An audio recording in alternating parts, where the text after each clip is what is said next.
Ассалаумағалейкум достар. Сіздермен бірге адвокат Тайыр Насханов. Бүгін біз заманауи технологиялардың маңызды бөлігіне айналған және күнделікті өмірімізге еніп келе жатқан бір ұғымды қарастырамыз. Интернет заттар желісі және оның құқықтық реттелуі. Яғни ақылды құрылғыларды қолдану кезінде Қазақстанда нені білу керек? Интернет заттар желісі дегеніміз бұл интернетке қосылып бір-бірімен байланыса алатын құрылғылардың жүйесі. Бұл тек смартфон емес, бұл ақылды тоңазытқыш, есік құлпы, сағат, көлік, тіпті егін алқабындағы датчиктер. Олар ақпарат жинайды, талдайды және кейде шешім қабылдай алады. Жүйе ыңғайлы, бірақ сонымен қатар деректер жинайды, сізді бақылайды және интернет арқылы сырттан басқарылады. Міне осы тұста заң пайда болады. Қазақстанда осы зат туралы саласы нақты бір заңмен реттелмейді. Бірақ оған ақпараттық қауіпсіздік, дербес деректерді қорғау, байланыс саласы және тұтынушылардың құқықтарын қорғау туралы заңдар қолданылады. Ең бірінші мәселе дербес деректерді қорғау. Заң бойынша кез келген құрылғы, егер ол адам туралы деректерді жинайтын болса, мысалы бет бейнесі, орналасқан жері, дауыс, жүріп тұру тарихы, бұл дербес деректер болып есептеледі. Ал дербес деректерді жинау үшін Қазақстан заңдарына сәйкес адамның нақты келісім қажет. Бұл дербес деректер және оларды қорғау туралы заңда көрсетілген. Яғни, егер сіз үйге камера орнатсаңыз, ол көршілердің ауласын, кіреберісті, көшені түсіріп тұрса, бұл да заң бұзушылық болуы мүмкін. Себебі адамдар өздерінің видеоға түсіп жатқандарын білмеу мүмкін. Ал бұл жеке өмірге қол сұғу. Сол сияқты ақылды колонкалар сіздің дауыс жазбаңызды өңдейтін болса, немесе смарт теледидар сіздің қауларыңызды талдап жарнама ұсынса, бұл да дербес деректердің жиналуы. Екінші маңызды аспект ақпараттық қауіпсіздік. Көптеген құрылғылар Wi-Fi арқылы жұмыс істейді және қорғау деңгейі өте төмен болуы мүмкін.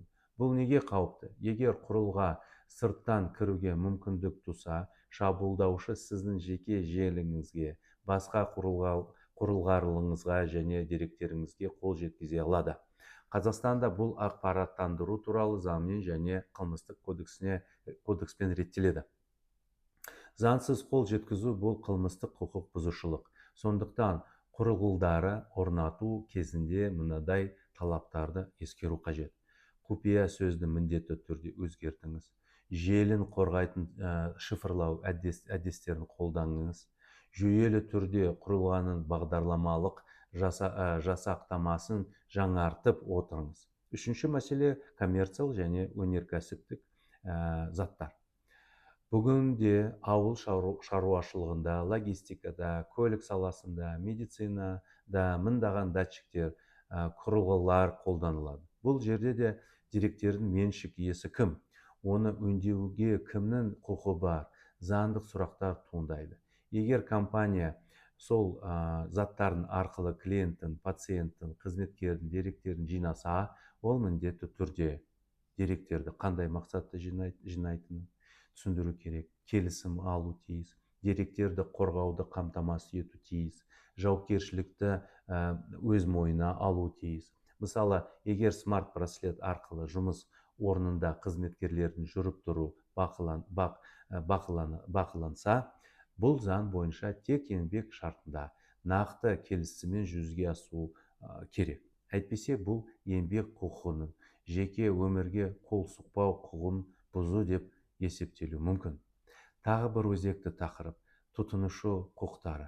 Егер сіз осы құрылғы сатып алсаңыз, ол дұрыс жұмыс істемесе, деректеріңізді қорғауға кепілдік бермесе, сіз сатушыдан толық ақпарат талап ете аласыз.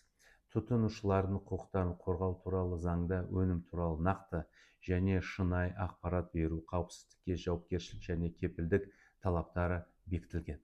Қазіргі таңда Қазақстан цифрлық қауіпсіздікке басымдық беріп отыр. Кибершабуылдарды талдау және тергеу орталығы сияқты мекемелер арқылы сол құрылғыларын бұзу жағдайларда бақылауда. Сонымен қатар Қазақстан цифрлық теңге ақылды үйлер мен смарт қалалар жобаларын дамытып жатыр. Сондықтан бұл салада құқықтық реттеу қарқынды дамып келеді. Қорытындылай келе, бұл заттар, бұл мүмкіндіктер әлемі. Бірақ құқықтық жауапкершілікпен пайдаланбасаңыз, ол қауіпке айналуы мүмкін. Жеке өмір, деректердің қауіпсіздігі, заңды келісімдер, құрылғы өндірушілердің міндеттемелері, бұлар тек техникалық емес, құқықтық міндеттемелер. Ал сіздің міндетіңіз пайдаланушы ретінде осы нормаларды білу және сақтау.